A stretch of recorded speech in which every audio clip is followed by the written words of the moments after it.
দক্ষিণবঙ্গে চরম তাপপ্রবাহের সতর্কতা। আজ ও আগামীকাল গরমে পূর্বে দক্ষিণের জেলাগুলি। মঙ্গলবার পর্যন্ত তাপপ্রবাহ পরিস্থিতির পূর্বাভাস। বৃষ্টির সম্ভাবনা বাড়বে মঙ্গলের পর থেকে। আজ 41 ডিগ্রিতে পৌঁছতে পারে তাপমাত্রা। পশ্চিমের জেলাগুলিতে আরও বাড়বে তাপমাত্রা এবং আগামী 3 দিনে 3 ডিগ্রি পর্যন্ত বাড়তে পারে পারদ। দক্ষিণবঙ্গে চরমে তাপপ্রবাহের সতর্কতা। আজ ও আগামীকাল গরমে পূর্বে দক্ষিণের জেলাগুলি। মঙ্গলবার পর্যন্ত তাপপ্রবাহ পরিস্থিতির পূর্বাভাস। বৃষ্টির সম্ভাবনা বাড়বে মঙ্গলের পর থেকে। দক্ষিণবঙ্গে চরম তাপপ্রবাহের সতর্কতা এবং পশ্চিমের জেলাগুলিতে আরও তাপমাত্রা বাড়বে এমনটাই পূর্বাভাস পাওয়া গিয়েছে হাওয়া অফিসের তরফে।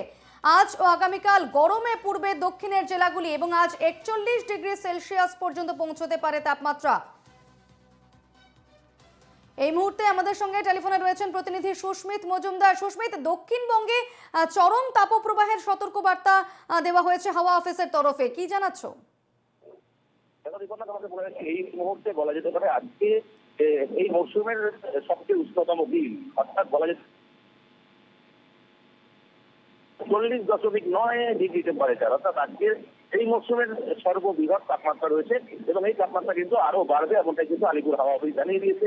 এবং আলিপুর হাওয়া অফিস থেকে আরো জানানো হয়েছে যে 11টা থেকে 4টি পর্যন্ত সাধারণ মানুষ যেন না বেরোয়, যদি এখানটাই বিরত হয় হালকা পোশাক পরার কথা জানিয়েছেন এবং জানিয়েছেন এই জল জাতীয় খাবার যেমন তরমুজ, আনারস এবং শসা জাতীয় ফল খেতে বলেছেন এবং জল ক্যারি করতে বলেছেন প্রত্যেককে এবং রোদে যাতে না বেরোয়, একদমই না বেরোনোর কথা বলা হয়েছে। এই তাপমাত্রা কিন্তু বাড়বে এবং আগামী 2 থেকে 3 দিন কোনো রকম বৃষ্টিপাতের সম্ভাবনা নেই। যদিও বলা যায় যে উত্তরবঙ্গে কিন্তু বেশ কিছু বা খানিকটা বৃষ্টিপাতের সম্ভাবনা থাকলেও দক্ষিণবঙ্গে কোথাও কোনো রকম বৃষ্টিপাতের সম্ভাবনা নেই। যদিও যে পার্বত্য অঞ্চলে বৃষ্টিপাত এবং সমতলে কোনো রকম বৃষ্টিপাতের সম্ভাবনা নেই। উপকূলীয় যে জেলাগুলো রয়েছে, উপকূলের জেলাগুলোতে কিন্তু তাপমাত্রা বাড়বে, উত্তরোত্তর বাড়তে চলবে। পুরুলিয়া এবং বাঁকুড়ার তাপমাত্রা পুরুলিয়ার তাপমাত্রা ইতিমধ্যে কিন্তু 41 পার হয়ে গিয়েছে, অর্থাৎ 42 ছুঁয়ে যেতে পারে আর কয়েকদিনের মধ্যে।